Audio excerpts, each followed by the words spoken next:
Silakan Bang. Bismillahirrahmanirrahim. Assalamualaikum warahmatullahi wabarakatuh. Alhamdulillahirabbil alamin. Hamdan katsiran thayyiban mubarakan fihi kama yuhibbu rabbuna wa yarda. Asyhadu an la ilaha illallah wahdahu la syarikalah wa asyhadu anna Muhammadan abduhu wa rasuluh allazi la nabiyya ba'dah. Nah, pertama-tama kita panjatkan puji syukur kehadirat Allah Subhanahu wa taala yang mana telah memberikan kepada kita nikmat iman, nikmat Islam, dan nikmat kesehatan. Sehingga kita semua dapat berkumpul pada majelis yang insya Allah dimuliakan oleh Allah. Nah, kembali lagi pada Daurah Safinatun Najah pada hari keempat dan pertemuan ke-8. Alhamdulillah kita masih istiqomah dalam mengikuti daurah ini. Nah, sebelum daurah dimulai, seperti halnya kemarin, di sini Ana ingin mengumumkan peringkat 5 besar untuk kuis 3 pada hari ini. Nah,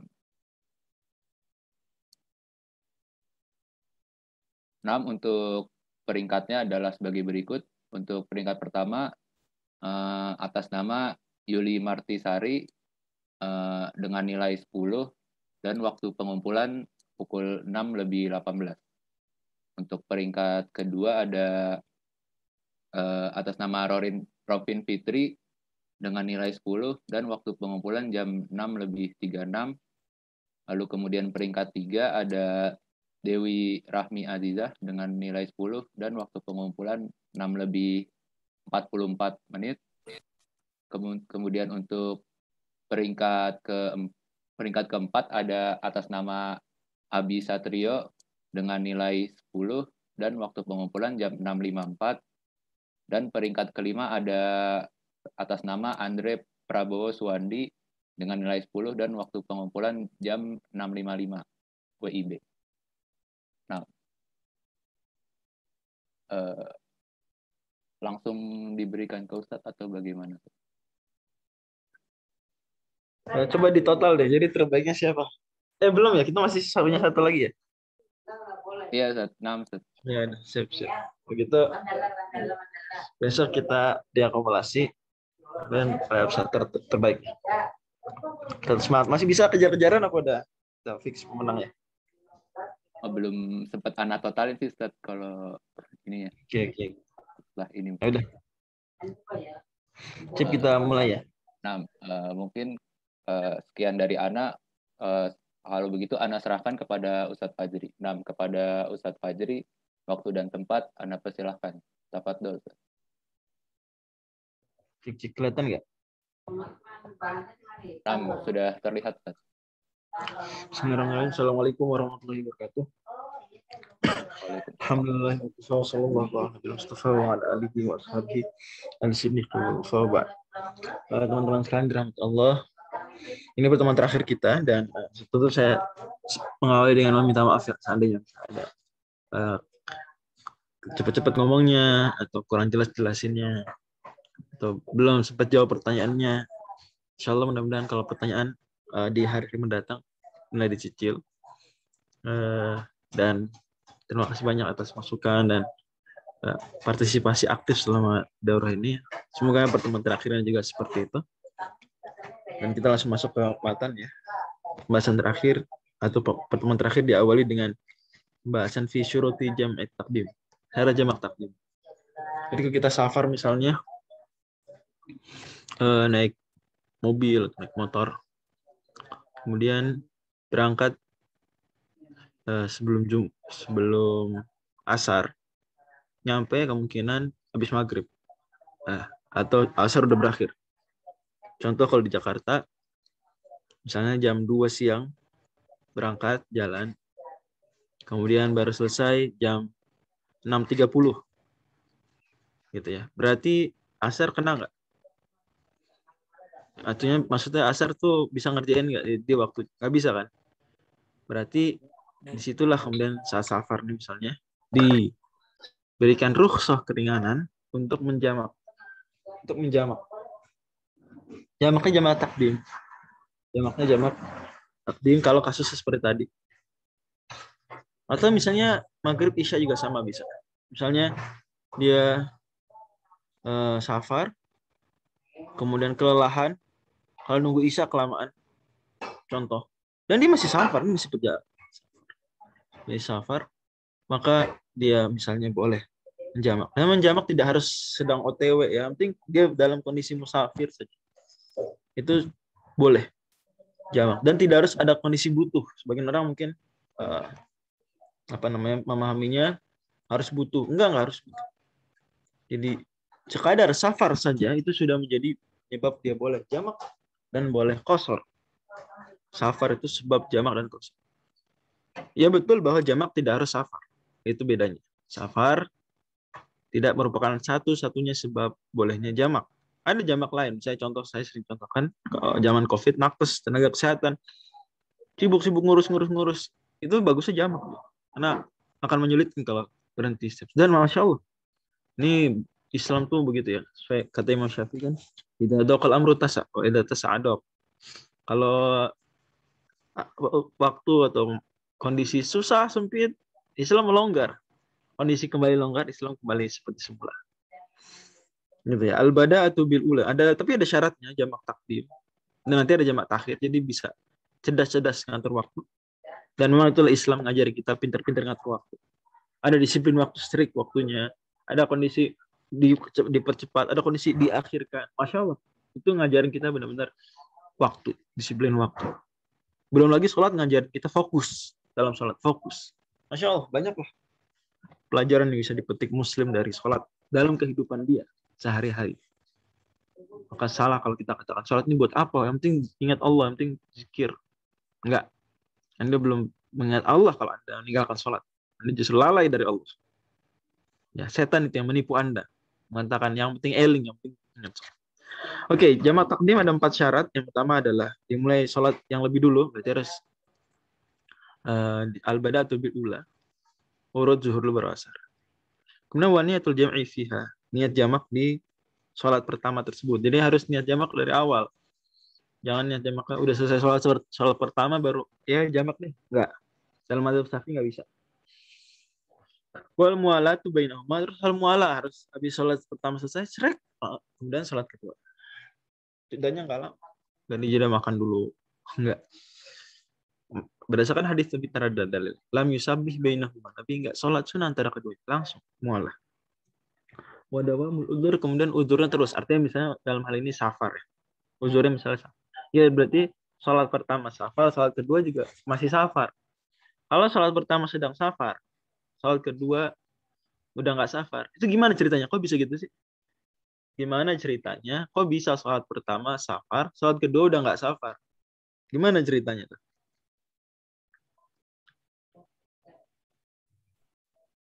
Nah. Saya Tana mau jawab. Coba gimana? Silakan, saudara Haidar. Ini semua saya panggil saudara ya, padahal sebentar, semuanya saya panggil saudara, padahal mungkin ada bapak-bapak, ibu-ibu, ada ustadz, ustazah, whatever ya. Tapi saya panggil saudara, sana sulit membedakan. Mohon maaf kalau kurang berkenan. Oke, silakan. Mungkin ketika sholat duhur dan asar nih, Sat. Rumahnya dia di Jember. Dia perjalanan dari Malang nih, mau pulang, mau balik kampung. Oke. Dia berangkat duhur, Zat, sampai Jember sebelum asar mungkin lewat tol. Oke. Terus? Gitu mungkin, Zat. Jadi salat duhurnya musafir, waktu sudah sampai di waktu salat asar dia sudah bukan musafir. Iya. Jadi uzurnya terus, misalnya dia lebih tepatnya ketika dia masuk asar, sholat asarnya, dia udah tiba di kampungnya gitu ya bahasanya gitu. Harus tiba di kampungnya. Ya. Jadi kalau udah tiba di kampungnya di sholat kedua, ya. Nah itu deh, bagus nih. Itu zuhur masih di perjalanan, gitu. Begitu pas sholat asar sudah di rumah. Bisa naik mobil, dia sholat di atas mobil atau sholat di atas kendaraan gitu ya. Pas sholat zuhur dia lagi di luar Jember, gitu. Masuk asar dia udah masuk dalam Jember. Udah di kampung halamannya. Maka yang seperti ini berarti dia tidak dawamul udzur, gitu ya. Seharusnya udzur terus ada. Oke, terpahami ya. Jadi harus dia sholat kedua saat mengerjakan sholat kedua itu tidak sedang dalam kondisi kehilangan uzurnya. Uzurnya dalam hal ini misalnya safar. Atau uzurnya tadi waktu sempit. Waktu sempit karena dia sedang ngurus orang sakit, operasi seperti itu. Berarti dipastikan, oh nanti setelah itu sudah nggak ada uzur lagi. Oke, terpahami ya. Oke. Lanjut. Syarat, udah 4 syarat. Kalau jamak takhir, syaratnya hanya 2. Syurutu jam'i takhir itsna. Itu dikurangin 2 syarat. Yang pertama, niat takhiri waqad baqiya min waqtil ula ma yasauha. Harus niat jamak takhir di waktu pertama. Jadi bisa dia mau jamak takhir ntar asar.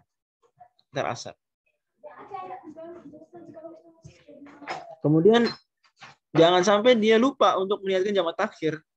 Kalau dia lupa meniatkan jamak takhir, berarti sama aja dia ninggalin zuhur. Kalau gitu ntar bukan jamak takhir, statusnya qadha.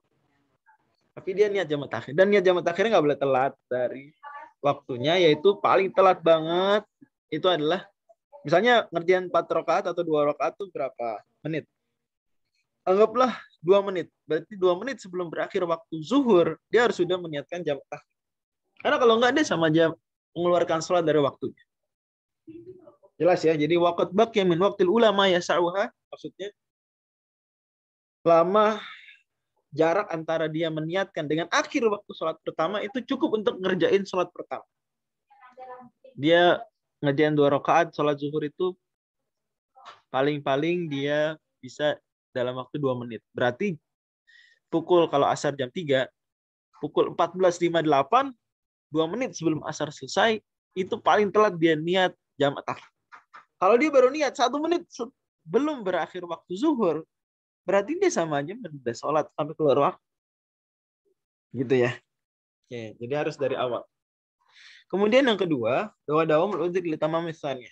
Harus udzurnya terus ada sampai berakhir sholat yang kedua. Oke, berarti dia dikurangi 2 syarat, yaitu al-mu'alah, nggak ada mu'alah. Artinya kalau dia tidak mu'alah pun sah. Mu'alah baru merupakan syarat itu dalam kasus jamak takhir. Kasus jamak takhir tidak dijeda pun nggak pasal. Tidak merupakan syarat. Oke.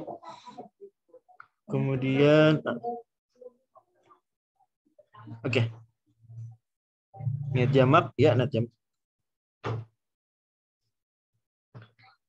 Dalilnya dari jamak adalah hadis Nabi Shallallahu Alaihi Wasallam di mana disebutkan bahwa Nabi menjamak antara zuhur dan asar, kemudian antara maghrib dan isya. Kadang jamak takdim, kadang jamak takhir, kadang sholat zuhur ya dengan asar di duluan, kadang di belakangkan, kadang maghrib isya dicepetin, kadang isya maghrib isya di belakangkan. Ini tidak ada riwayat yang menunjukkan Nabi melakukan selain daripada pola tersebut. Misalnya asar ke maghrib atau zuhur ke subuh, nggak ada. Dalam pada itu maka para ulama sebutkan tidak boleh, dan ini kembali ke hukum asal ibadah, al-aslu fil ibadah at-tauqif, tidak boleh menjamak antara asar dan maghrib. Nggak boleh, bukan pasangan. Juga nggak boleh menjamak antara subuh dan zuhur atau subuh dan isya lah. Subuh dan isya, mungkin kebuzur kelamaan. Subuh dan isya. Karena al-aslu fil ibadah at-tauqif, kaidah kan banyak ulama-ulama Syafi'iyah, hukum asal ibadah adalah menunggu izin, dan tidak ada izin dari Allah Subhanahu wa taala, dari Rasulullah untuk melakukan hal tersebut. Jelas ya. Kemudian hadisnya juga tentang apa nih? Oke, ini sama. Oke, syarat qasar. Oh iya, jamak tidak harus qasar ya. Jamak tidak harus qasar. Bisa aja jamak tapi nggak qasar. Bisa juga qasar tapi nggak jamak. Bisa qasar tapi nggak jamak. Apa contohnya jamak tapi nggak qasar? Misalnya nakes, tenaga kesehatan yang dia kerja, dia orang Jakarta, kerja di rumah sakit di Jakarta, Dia bisa jamak, boleh, tenaga kesehatan. Satpam, kalau sulit memang harus menjaga betul-betul, ya nggak apa-apa. Tapi nggak bisa mengkosor. Ya. Tapi kalau kosor karena safar ya otomatis boleh menjamak. Tapi nggak harus juga. Bisa juga kosor tapi di waktunya terus. Apalagi mengingat bahwa pada dasarnya kosor itu dianjurkan, lebih afdol, tapi jamak tidak afdol. Jadi jamak, mending jamak apa nggak jamak? Mendingan tidak jamak. Lebih afdol tidak jamak. Ini kita bicara hukum asal ya. Khurujan minal khilaf. Dua-duanya dalilnya khurujan minal khilaf. Bahwa kita kosor lebih afdol kosor karena mazhab Hanafi mewajibkan kosor.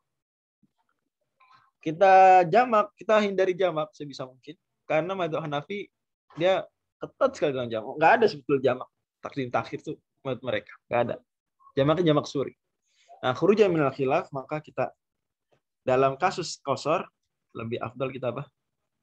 Lebih afdal kita kosor. Dalam kasus jamak kita lebih afdal tidak jamak.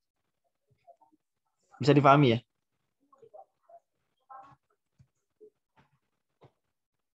Oke. Selanjutnya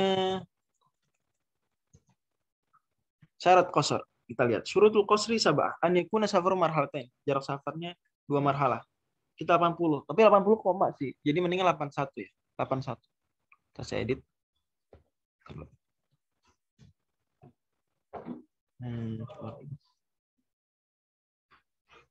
Karena 80-nya koma. Jadi 81. Agar lebih aman. 2 marhalah. Marhalatan. Kemudian perjalanan dilakukan wan yakuna mubah. Safarnya mubah. Safar mubah itu artinya perjalanan safar tujuannya untuk hal yang mubah.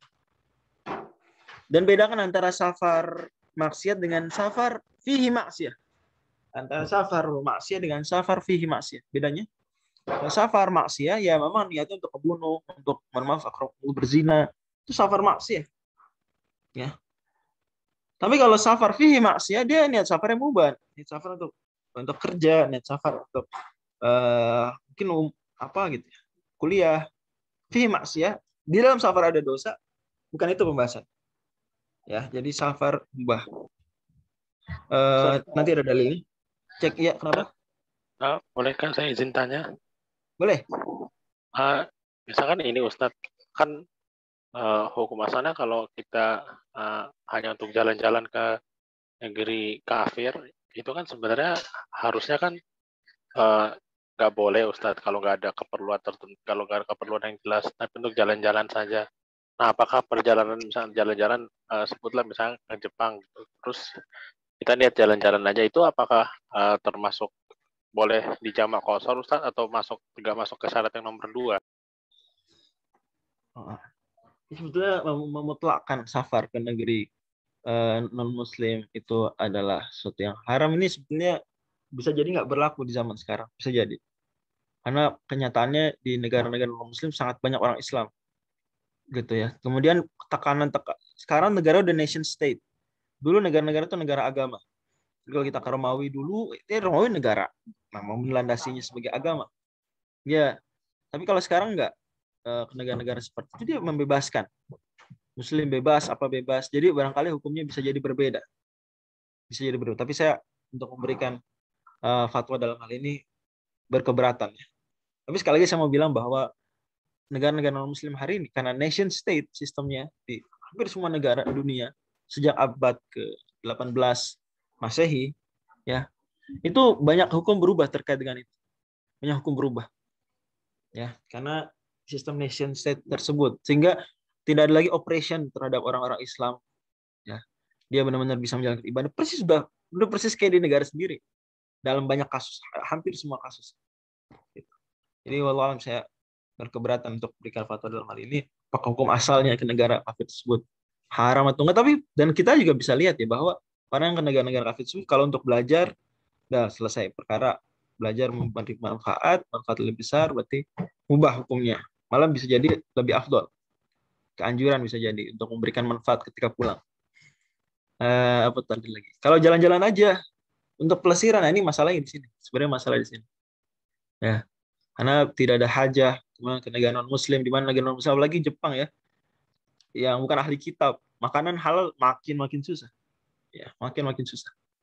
Itu barangkali saya cuma ngasih beberapa pertimbangan, tapi untuk ngasih fatwa apalagi atas nama madzhab Syafi'i ya, saya berkeberatan. Wallahu a'lam bishawab.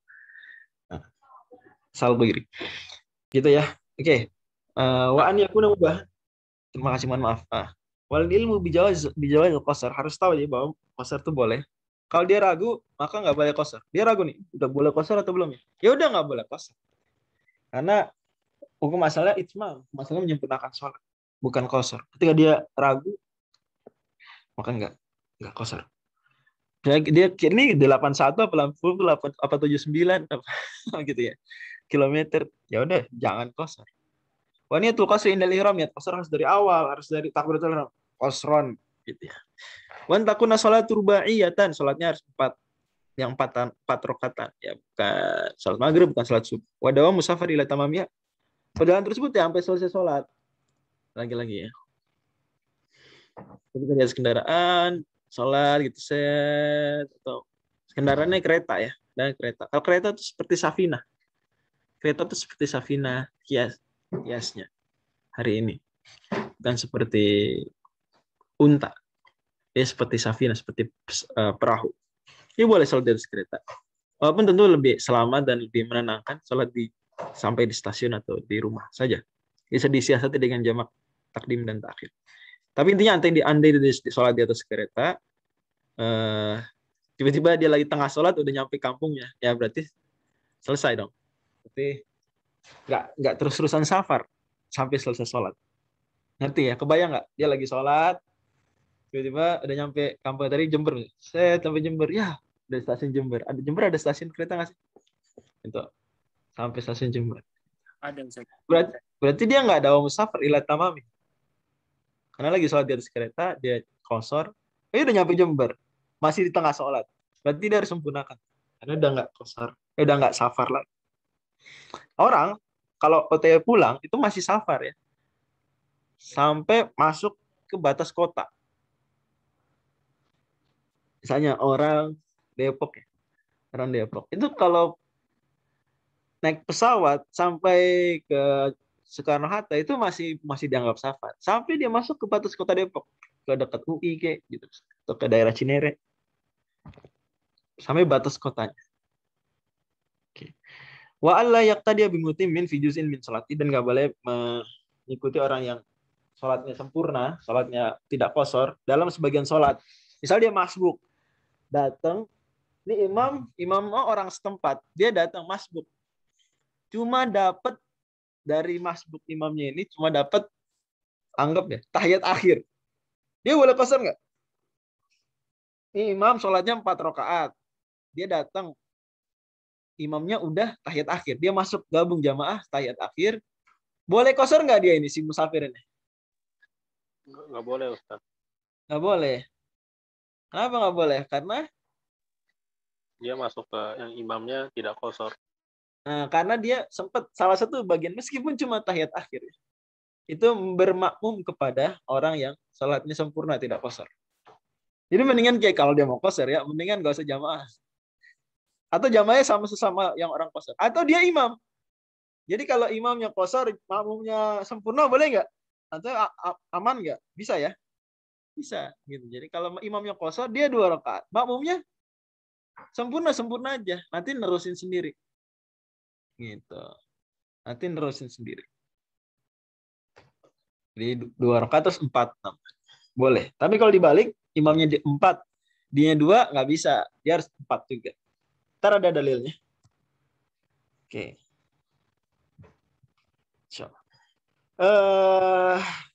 Udah paham nih ya syarat-syaratnya ya. Safarnya 2, jarak 2. Ini apa? Ada pertanyaan. Jarak, ya panjang, jarak. Radius, bedanya apa radius, Mas?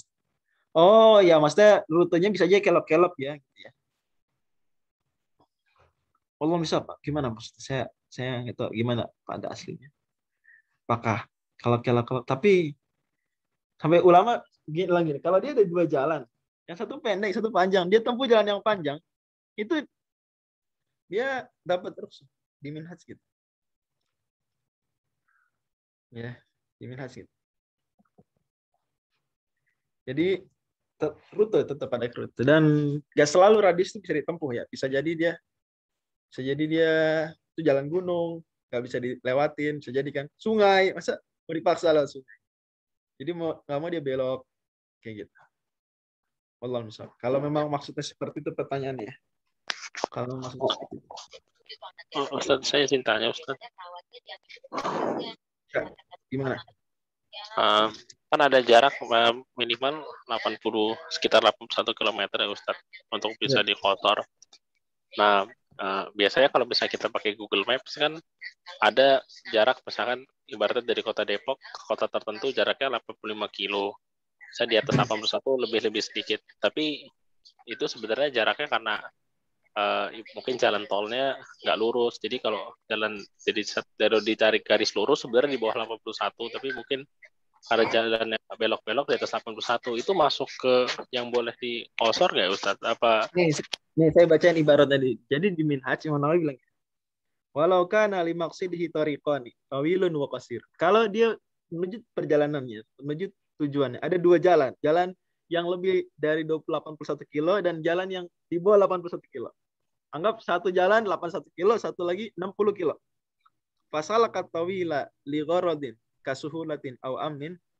Kalau dia menempuh yang 81 karena ada tujuan tertentu yang positif seperti lebih mudah jalannya, lebih aman. Qasara, dia boleh qasar.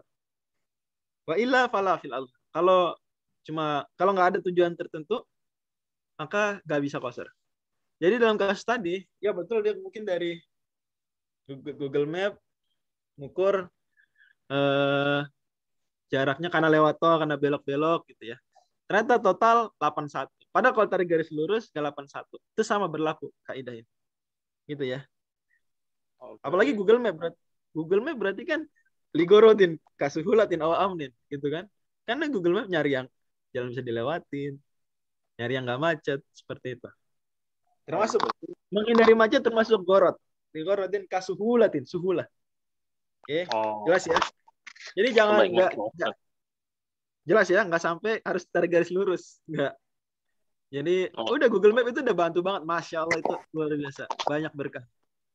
Ada pertanyaan syarat ke-6. Syarat ke-6 perjalanan dilakukan terus. Iya.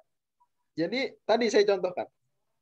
Misalnya dia sholat di atas kereta, oke. Dia perjalanan pulang nih, OTW pulang. Atau nggak harus OTW pulang sih. Orang kalau misalnya orang Depok mau kuliah di ITB atau kuliah di Unpad di Bandung ya. Kuliah tuh lama nggak? 1 semester loh minimal ya nggak? Sementara kita kaidahnya kalau mau iqomah tinggal di satu tempat 4 hari, boleh qasar nggak? Sampai di tempat tersebut dianggap safar nggak? Udah dianggap iqomah. Udah dianggap iqomah, safarnya selesai. Nyampe di tempat itu aja. Meskipun saya orang Depok, kalau ada mau kuliah di ITB ya 1 semester 4 bulan atau 6 bulan nyampe itu kan udah 4 hari, udah lebih dari 4 hari malah itu, maka nyampe itu langsung nggak boleh qasar. Oke. Misalnya saya naik kereta, sholat di atas kereta, rakaat pertama ini sholat asar, rakaat pertama dari asar saya di luar Bandung masih, oke. Tapi rakaat kedua saya udah di dalam Bandung. Udah dilewatin batas kota Bandung. Berarti saya di rakaat kedua masih safar nggak? Cek lagi. Enggak. Penting sekali Anda yakinkan bahwa dia ada masih safar nggak saya di rakaat kedua? Karena udah masuk daerah, udah masuk batas kota Bandung dan saya di Bandung lama. Koma di sana. Berarti udah nggak safar lagi. Nah, berarti dalam kondisi begitu kalau kita ada kondisi tadi itu, wah, rakaat kedua ada di batas kota Bandung. Berarti harus tambahin 2 rakaat. Nggak boleh selesai salat. Kayak gitu ya. Jadi dawa musafari ila tamamiha. Harus terus safar sampai selesai salatnya. Gimana? Udah jelas belum? Qasar menjadi itmam nggak apa-apa Ustaz? Oh iya, nggak apa-apa. Dalam kondisi tadi karena sudah kehilangan uzurnya. Sudah kehilangan uzur. Kalau tidak iqomah batasnya berapa hari? Kurang 3 hari masih bisa. Pokoknya tidak sampai 4 hari. 3 hari atau ke bawah. Kalau udah 4 hari atau lebih, Oke, meninggal. ya 4 hari sudah. Sekali 3 hari itu maksimal. 3 hari 3 kali 24 ya. Hari. Berarti kalau ini boleh Ustadz, misalkan dia pergi selama sebulan, tapi pindah-pindah kota terus, tapi setiap kota 3 hari, itu artinya boleh? Ya betul, bisa. Betul sekali. Tapi antar kotanya jarak safar nggak? Oh, Nah, biasa di total safar sih biasa. Kalau kayak gitu terpahami, berarti nggak muter-muter di satu tempat aja ya. Ya, jadi ya oke. Ya sip. Nah, tapi kalau misalnya pindahnya benar-benar pindah kota kan? Contohnya dari Bandung, Depok, Bogor, ya. Terus. Oh, berarti misalkan kalau dari Jakarta. Di satu kota doang, cuma dari Jatinegara, terus apa namanya ya, terus Senen gitu. Cuma geser-geser gitu doang enggak? Oh, berarti bisa ini Ustaz. Misalnya dia orang Jakarta, terusnya ke Bandung. Terus dari Bandung dia pindah ke Bogor, Sukabumi. Ya gitu masih safar. Berarti hitungannya ini Ustaz. Berarti misalnya dia Jakarta Bandung, terus dari Bandung dia pindah ke misalnya ke Cimahi gitu. Tapi Cimahi kan jam Bandung bukan jarak safar, itu dia dihitung tetap dari Jakartanya Ustaz ya. Iya, karena dia satu rangkaian perjalanan kan. Bandung, Cimahi. Iya. Kayak transit deh, sederhana gitu, mirip-mirip transit. Itu masih dihitung satu rangkaian perjalanan. Yang penting dia ada jarak akhirnya. Jarak akhir. Nah, yang nggak boleh qashar adalah kalau orang nggak ada tujuan, nggak boleh qashar. Orang nggak ada tujuan, cuma jalan-jalan aja. Mau kemana? Nggak tahu lah. Nggak tahu. Itu nggak bisa qashar mau sejauh apapun. Karena dia tidak disebut musafir. Tidak disebut musafir tuh tidak disebut, dia nggak punya maksud, nggak punya tujuan. Kalau muter-muter doang dia nggak jelas. Mau kemana? Ya jalan-jalan aja. Nggak ada tujuan. Kira-kira. Itu malah nggak boleh qashar sejauh apapun. Oke, dalil tadi ya. Dalil jarak 1 kilometer ini. Arba'ati burud. Hadis Bukhari. Ibnu Abbas dan Ibnu Umar menyatakan demikian, berbuat demikian, dan wala mukhalifalahuma minas sahabah. Sahabat lain nggak ada yang beda pendapat. Dan ini tauqif, berarti ini dari Nabi SAW. Dalil bahwa rukhsah safar hanya berlaku bagi yang safar mubah adalah firman Allah, "Famaniturra ghairu bagin wala adin fala itsma alaih." Barang siapa yang terdesak, kelaparan, nggak ada makanan kecuali bangkai, kecuali yang haram. Ghairu bagin wala adin. Dia tidak dalam rangka bughoh, tidak dalam rangka udwan, tidak dalam rangka berbuat kejahatan. Ya, safarnya tersebut ghairu bagin wala adin, fala itsma alaih, maka nggak apa-apa. Mafhumu khalafanya, kalau dia safarnya bagian adian, berarti nggak dapat hak rukhsah safar. Sehingga muncullah kaidah ar-rukhasu la tunatu bil ma'asi. Ar-rukhasu la tunatu bil ma'asi. Tapi ini ada khilaf di antara ulama. Ada ulama mazhab tertentu yang bilang yang penting safar maksudnya. Wallahu a'lam. Tapi ini mazhab Syafi'i seperti itu. Dan ini yang lebih kuat. Mazhab lain yang tadi marjuh. Ada yang mazhab lebih ketat lagi. Safarnya nggak boleh safar mubah, harus safar ta'ah. Itu lebih sempit berarti kan? Enggak. Dan itu pendapat yang lemah menurut mazhab Syafi'i. Kemudian dalil bahwa kalau kita bermakmum kepada orang yang itmam, walau sebentar, itu kita nggak boleh qashar. Adalah gini hadis riwayat. Kunna ma'abni Abbasin di Makkah. Kita para tabi'in bersama Ibnu Abbas. Faqultu inna idza kunna ma'akum shallaina arba'an wa idza raja'na ila rihalina shallaina rak'atain. Nanya ini, kok kita kalau sholat sama kalian, ini orang-orang Mekah, kita harus 4. Kalau kita lagi OTW pulang, kita 2 rakaat. Kenapa gitu? Kenapa kita di Mekah masih safar kondisinya waktu itu? Kenapa nggak 2 juga? Kata Ibnu Abbas, tilka sunnatu Abil Qasim sallallahu alaihi wasallam. Itu memang sunnahnya Nabi begitu, caranya. Kalau kita bermakmum kepada orang yang itmam, orang yang tidak qashar, maka kita ikutan qashar. Juga dalil inama ju'ilal imamu li'utamma bihi juga bisa.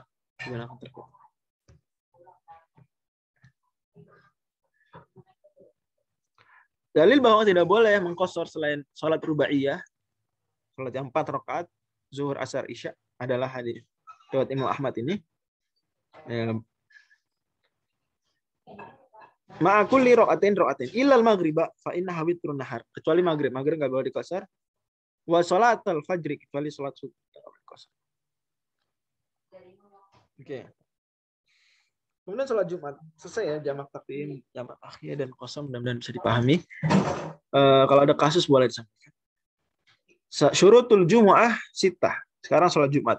Sholat Jumat itu ada syaratnya. Kalau nggak memenuhi syarat sholat Jumat, maka sholat zuhur. Antakuna kulluha fi waktu zuhri. Syarat pertama, seluruh waktunya waktu zuhur.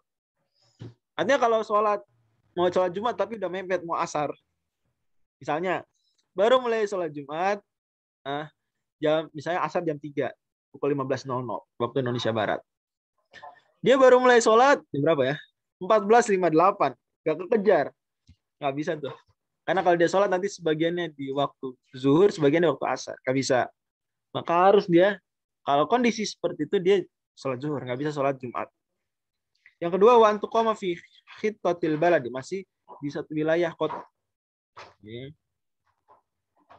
Karena Nabi SAW nggak pernah, dalilnya ada ittiba pada Nabi SAW, tidak pernah Nabi menyelenggarakan Jumatan selain di kota. Padahal banyak orang-orang Arab Badui dan sebagainya, mereka nggak ngedian Jumat, mereka zuhuran. Mereka sholat ngediannya zuhuran, nggak Jumatan. Wa antu sholat jama'atan. Dan harus jamaah. Nanti ada hadisnya, riwayatnya. Wa an yakunu arba'ina ahraran dzukuran balighina mustautinin. Harus 40 orang yang ahlil jumu'ah. Ahlil jumu'ah itu adalah ahrar dzukur baligh mustautin. Merdeka, bukan budak. Laki-laki sudah baligh dan mustautin. Mustautin itu beda dengan mukim ya, lebih spesifik lagi.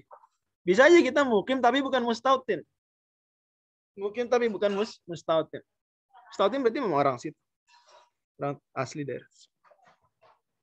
Tapi kalau mukim bisa aja dia tinggal di situ selama 5 hari, ya mukim jadinya. Tapi habis itu pergi, rumahnya bukan di situ, bukan mustautin. Wa la tasbiquha wa la tuqarinaha jumu'atun fi tilkal balad. Dan enggak boleh ada Jumat lain di tempat tersebut, lingkup kecil enggak boleh. Satu Jumat, karena ya Nabi SAW di Madinah satu Jumat. Kalau sholat jamaah Nabi ada beberapa jamaah, tapi sholat Jumat satu Jumat. Kita ittiba kepada Nabi SAW. Wa ne taqaddama khutbatan, ada khutbah dulu. Dua. Kalau enggak sah. Dalilnya selain ittiba adalah hadis Nabi SAW dari Darqutni, al-jumu'atu wajibatun fi jama'atin. Jamaah. Illa ala arba, ini syarat. Di abdin mamlukin, aw sabiyin, aw maridin, aw imra'atin. Oke. Terus tentang masalah 40, Madzhab Syafi'i 40. Perkataan Jabir, "Maldoti sunnah." Sunnah Rasul sallallahu alaihi wasallam adalah anna fi kulli salasatin imam wa fi kulli arba'ina fama fawqa dzalika jumu'atun. Nah, bawah nih, fi kulli arba'ina fama fawqa dzalika jumu'ah. 40 atau lebih baru itu kewajiban sholat Jumat. Kalau enggak maka zuhur. Cuma 39 ya zuhur aja. Dan 40 ini harus ahli Jumat semua. Kalau 39 laki-laki ahrar balik tukur mustautinin, tapi satu anak kecil ya enggak sholat zuhur mereka. Jika kemudian khutbah, tadi disebutkan 2 khutbah, maka apa saja rukun khutbah? Arkanul khutbatain khamsah. Ada 2 rukun, ada 5 rukun 2 khutbah. Yang pertama alhamdulillah fihima, muji Allah di dua-duanya. Alhamdulillah wassalatu wassalatu ala nabi sallallahu alaihi wasallam fihima. Ada salat yang pertama dan yang kedua. Wal wasiyatu bittaqwa fihima, ada perintah wasiat takwa di pertama dan di kedua. Gitu ya. Wa qira'atu ayatin wal Qur'an fi ihdahuma, salah satunya baca ayat Quran. Wa du'a lil mu'mini wal mu'minati fil akhirati, dan mendoakan orang beriman di khutbah yang terakhir. Penting diingat, berarti kalau doa itu harus terakhir, harus khutbah kedua. Tapi kalau baca ayat boleh di khutbah pertama, boleh di khutbah kedua aja. Itu bedanya ya. Diperhatikan. Kalau yang lain-lain 3 sebelumnya itu di dua-duanya harus ada. Dalil semua ittiba, karena ini tauqif, ibadah mahtuh banget, bukan sekadar nasihat, bukan sekadar wasiat. Ini bahkan sebagian berpendapat itu ibarat pengganti 2 rakaat zuhur ya. Jadi memang harus diikuti detail-detailnya. Oke. Ditambah lagi ini rukun. Ya. Kemudian ada syarat ya. bedanya rukun dan syarat adalah sebenarnya dua-duanya sama-sama harus. Bedanya kalau rukun itu di dalam perbuatan ibadat. Tapi kalau syarat di luarnya. Sesuatu yang tidak inti di dalam. Ya bukan bagian dari perbuatan. Itu beda syarat dan rukun. Dua-duanya sama harus ada. Sama-sama harus. Atau harus wal hadatsaini al-asghari wal akbar. Harus suci dari hadas kecil dan besar karena dia mengganti sholat kemudian juga ya wa taharatu wan najasati fi thawbi wal badani wal makan. Jadi kalau batal imam, gimana kalau imamnya lagi si khatib batal? Gimana? Batal. Gimana dong? Pamit, izin dulu saya. Gitu. Enggak boleh diem-diem aja dia. Harus pamit. Pada zaman sekarang mohon maaf nih. Batal saya. Turun, wudu dulu bentar, enggak apa-apa, balik lagi. Wa taharatu an najasati fi thawbi wal badani wal makan. Seperti sama salat. Satrul aura wa satrul aura wal qiyamu 'ala al-qadim. Diri. Ittiba ngikutin sunnah Rasul sallallahu alaihi wasallam diri. It's fine. Wal julusu bainahuma fawqa tuma'ninati shalah. Dan duduk di antara dua khutbah sekadar paling minimal di atas tumanina salat. Untuk salat kemarin minimal berapa? Subhanallah. Nah, ini berarti subhanallah lebih dikit. Wal mu'alatu bainahuma mu'alah. Jangan dijeda jauh-jauh. Wal mu'alatu bainahuma wa bainas shalah. Juga habis selesai khutbah kedua langsung salat. Mu'alah. Jangan lama-lama. Wa antakuna bil arabiyyah. Madhab Syafi'i khutbah harus pakai bahasa Arab. Ulama Indonesia kemudian ada yang tetap full bahasa Arab, ada yang kemudian mensiasati rukun-rukunnya, inti-inti khutbahnya pakai bahasa Arab. Sisanya ditambah bahasa Indonesia. Itu ada istiadat dan semoga itu ya itulah istiadat para ulama-ulama Syafi'i di Indonesia di sejak jumlah negara juga seperti itu. Oke. Dalil ittiba. Ya, karena ini ibadah. Wa yasma'ha arba'un, 40-40-nya harus mendengar. Jadi jangan satu belum datang enggak bisa. Harus datang 40-40. Wa an takuna kulluha fi waqti dhuhri, lagi-lagi khutbahnya harus semua di zuhur. Enggak boleh ada yang masuk waktu asar. Atau lebih parah biasanya sebelum zuhur udah mulai. Jangan. Khutbah harus semuanya di waktu zuhur. Jangan mulai sebelum zuhur. Harus waktu zuhur. Hati-hati. Ya kita hargai ada mazhab tertentu yang dia Hanbali bilang sebelum zuhur bisa. Enggak, mazhab Syafi'i harus setelah. Itu pernah heboh dulu di kampus saya. Ada masyayikh yang Hanabilah itu mulai sebelum zuhur. Itu harusnya jangan gitu lah. Dia hargai banyak mahasiswa mazhab Syafi'i, mazhab lain juga seperti itu. Ada yang masyayikh Maliki waktu dia memperoleh yang mempermasalahkan. Kan Nabi kemudian dalilnya berdiri adalah kan Nabi SAW yaktubu qa'iman, dan umumnya kalau kana fil mudhari itu Nabi melakukan terus. Sumayaqumu hadis Bukhari. Kemudian kita masuk pembahasan hak mayit. Alladzi yalzamu lil mayyiti arba'u khisal. Ghusluhu, memandikannya, wa takfinuhu, wa salatu alaihi wa dafnu. Oke. 4 ini. Berarti yalzam fardu, yang fardunya fardu kifayah. Di antara dalilnya hadis Nabi SAW kepada Aisyah, bahwa kalau kata Nabi kepada Aisyah, kalau kamu meninggal, ya, maka faghassaltuki wa kafantuki wa shallaitu alaiki wa dafantuki. Kemudian memandikan mayit, kalau ghusl. Berarti tadi harusnya ghusl, bukan ghusl. Harusnya ghusl, bukan ghusl. Fi ghusl mayit. Aqal, karena beda antara memandikan mayit dengan kita mandi sendiri. Kita mandi sendiri ghusl. Memandikan ghusl. Aqalul ghusli ta'mimu badanihi bil ma'. Tapi barangkali ada yang bolehkan cara bahasa, saya nggak tahu. Tapi yang saya tahu ya ghuslul mayit, ghusl bukan ghusl. Ya ghuslul mayit. Seperti yang di sini kan kalau tadi ghusl. Ta'mimu badanihi bil ma'. Itu paling minimal aqul ghusli adalah air badannya semua dikasih air, disiramin air, dialirkan air. Wa akmalu paling sempurna, itu paling minimalis. Paling sempurna an yaghsila sawataihi, dibersihkan mohon maaf kubul duburnya, wa an yuzila qadara min anfihi, dibersihkan kotoran di mulutnya, wa an yuwati'ahu, dibutuhkan, wa an yadluka badanahu bisidri, di badannya dipijat-pijat dengan sidr, dengan daun bidara biar wangi, biar awet gitu ya. Wa an yasubbal ma'a alaihi thalathan, siram 3 kali.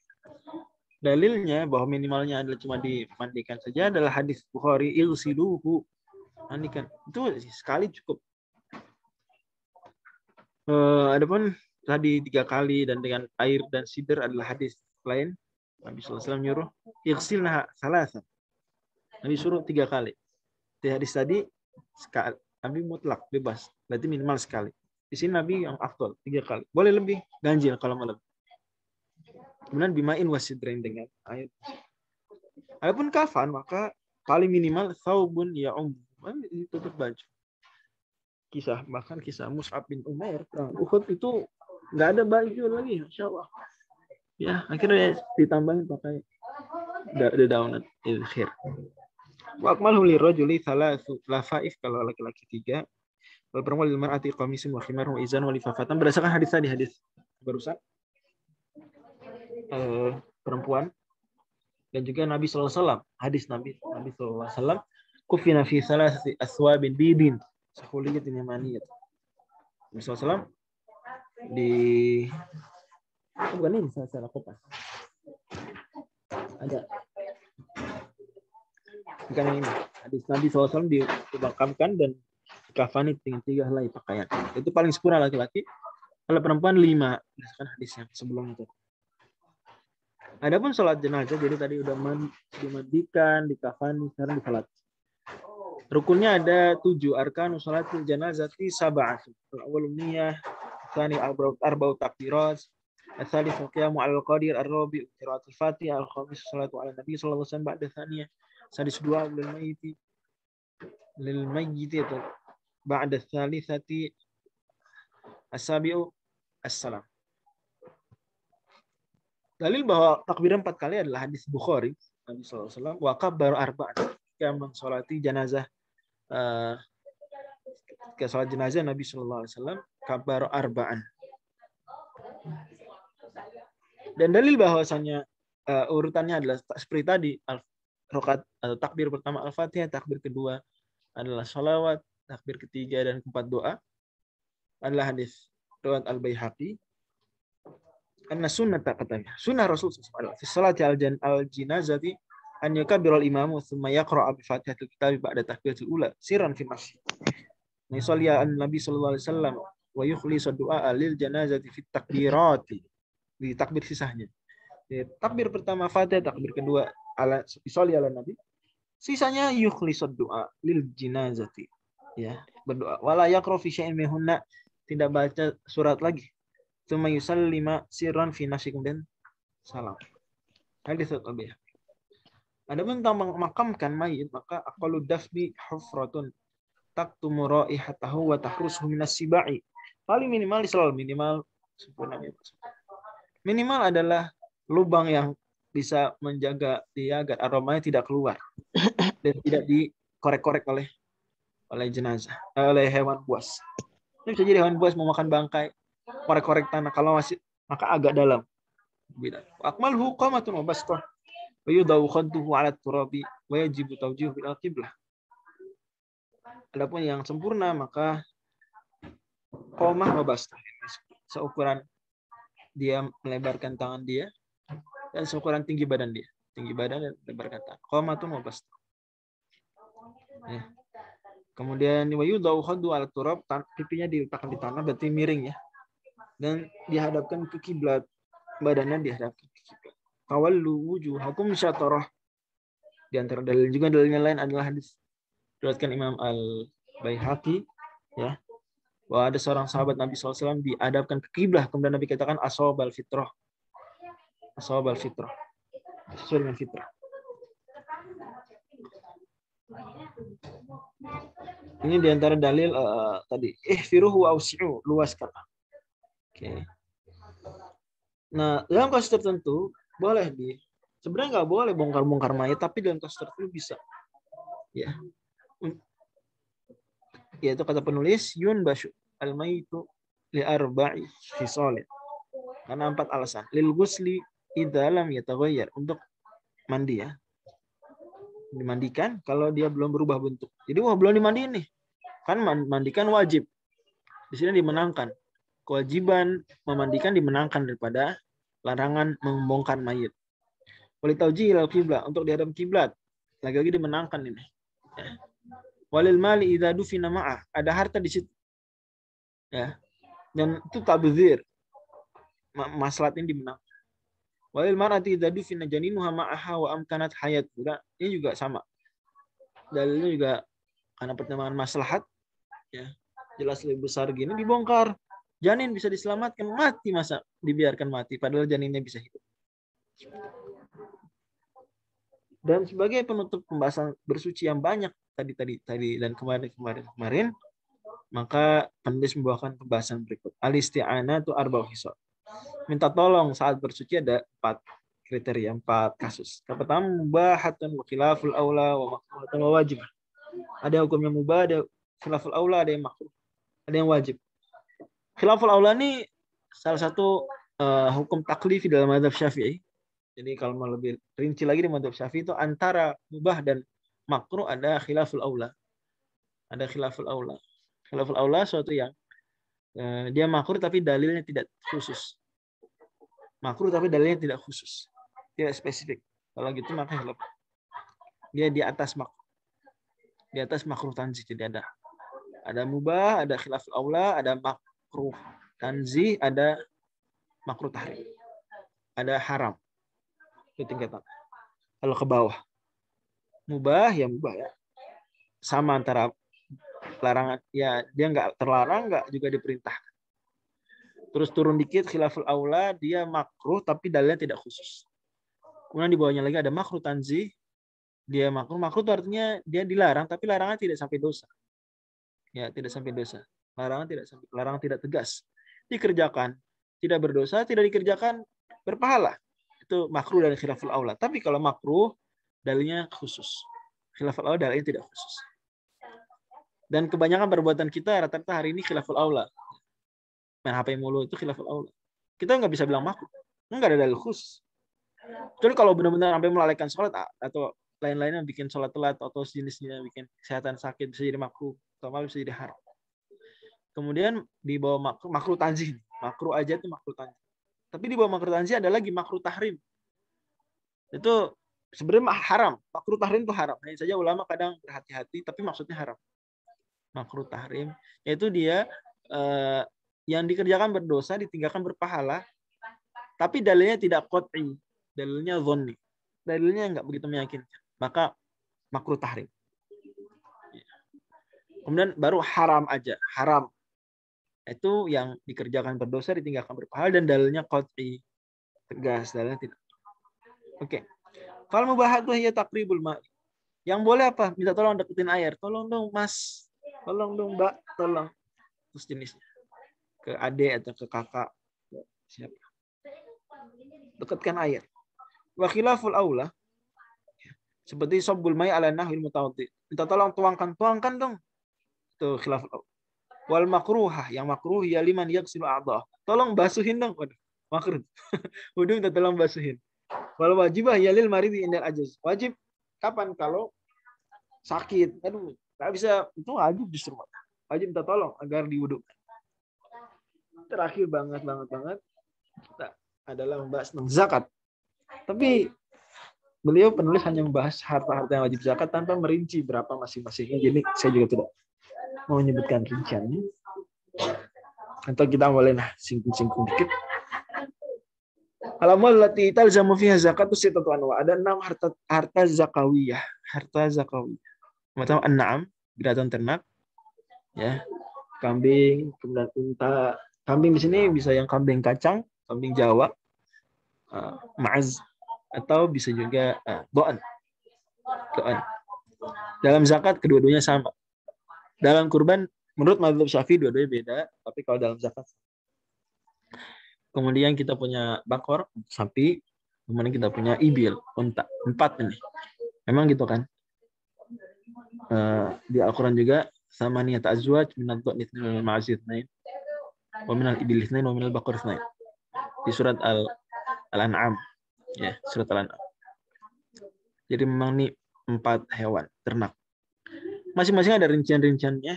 Sekali lagi, hadisnya hadis Bukhari, hadis Muslim. Iya. Tentang unta, tentang yang paling rumit rinciannya unta. Maka penulis mungkin menghindari itu karena itu. Ini masalah dasar, ntar kalau dibahas bikin puyeng orang yang baru belajar akhirnya malas belajar fikih. Ya udah, intinya hewan ternak lah. Kalau ntar wajib baru nanya berapa kewajiban, baru lanjut belajar. Kemudian nakdan, emas dan perak dalam hal ini berarti uang kita sama karena itu sama-sama sesuai ilahnya itu as-samaniyah, alat untuk mengukur harta.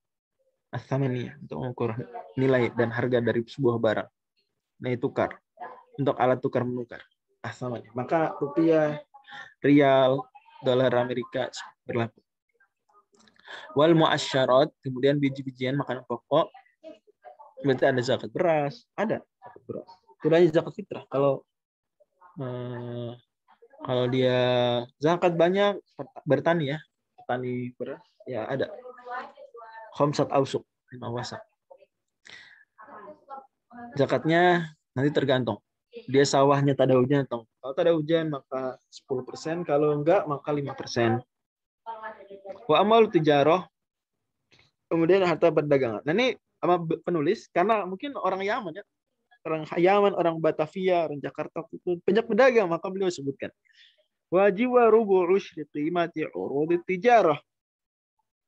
Kewajibannya adalah 1/4 ya dari harga komoditas perdagangan itu maksudnya.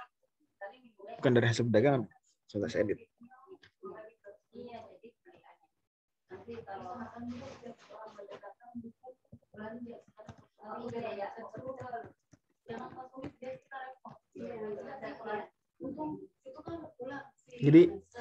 Jadi dilihat setiap tahun itu ada berapa nilai aset barang.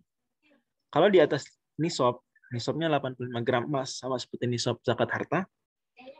Di atas 85 gram emas berarti sekarang 1 gram berapa tadi? 1 gram kemarin 1 juta ya sekarang.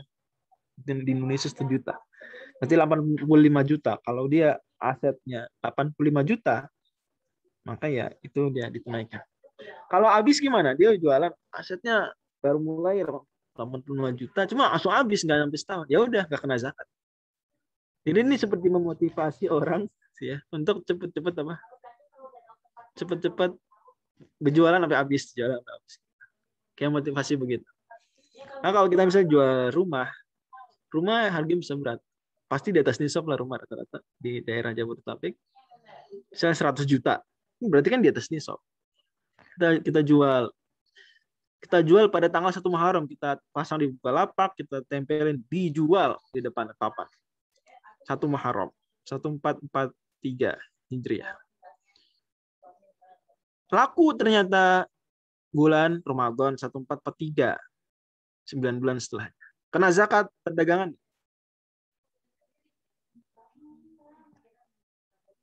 Nah, dia pasang kena zakat perdagangan nggak? Dia pasang di bulan Muharram, bulan 1, ya. Bulan 9 udah laku. Harga 100 juta. Kena zakat tijarah nggak? Enggak, Sob. Nggak kena. Belum berjalan 1 haul. Nisab sih nisab. Cuma belum 1 haul. Belum setahun Hijriah full.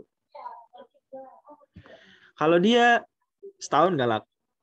Sampai ketemu bulan 1 lagi, tahun berikutnya. Baru bayar zakat kan? Baru bayar zakat. 2,5% dia keluarin. Kalau 2 tahun nggak laku, 3 tahun gitu terus keluarin zakat. Jadi memotivasi orang sebetulnya konsep zakat perdagangan. Biar semangat jualannya. It's fine. Oke, ayo oke. Warikas, kemudian berikutnya rikas, harta yang terpendam. Peninggalan dafinul jahiliyah. Definisinya adalah dafinul jahiliyah. Peninggalan terpendam orang jahiliyah, berarti kalau peninggalannya macam Borobudur sejenisnya itu masuk. Tapi kalau peninggalan kerajaan Demak enggak. Wal ma'di dan ma'din tambang. Tambang juga kena zakat, nilainya sama seperti zakat harta. Wallahu a'lam, itu barangkali yang bisa kita kaji. Semoga menjadi ilmu yang bermanfaat dan amal yang saleh. Saya tutup di sini, saya serahkan kepada saudara Rehan lagi, dan pertanyaan-pertanyaan mau ditampung nanti kita jawab di grup. Insyaallah. Dan untuk setoran matan bisa dimulai hari weekend ya. Sabtu, Ahad. nanti dibuatkan Google Form-nya, nanti daftar, isi ada jadwalnya, nanti kita pakai Zoom, setoran hafalan. Ini matan Safinatun aja. Allahumma sholli. Silakan. Nah, Ustaz. Mau nanya boleh? Ini ada daurah. Ini saya kirim di guru tuh daurah. Ini sekarang daurah. Jadi mendingan ikut daurah aja. Masuk ke situ. Ya, tak tutup dulu. Nanti pertanyaan ditampung aja. Nah, Ustaz. Nah, oke, mungkin karena sudah jam 21 lebih 1, jika demikian izinkan Ana untuk menutup daurah pada malam hari ini dengan membaca hamdalah. Alhamdulillahirabbil alamin. Kemudian dilanjut dengan doa kafaratul majelis.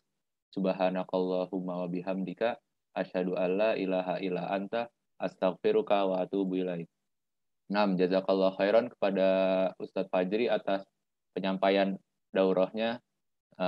Semoga kita semua dapat mengambil faidah dari apa yang telah beliau sampaikan. Nah, terima kasih juga kepada teman-teman peserta daurah yang telah meluangkan waktunya untuk hadir.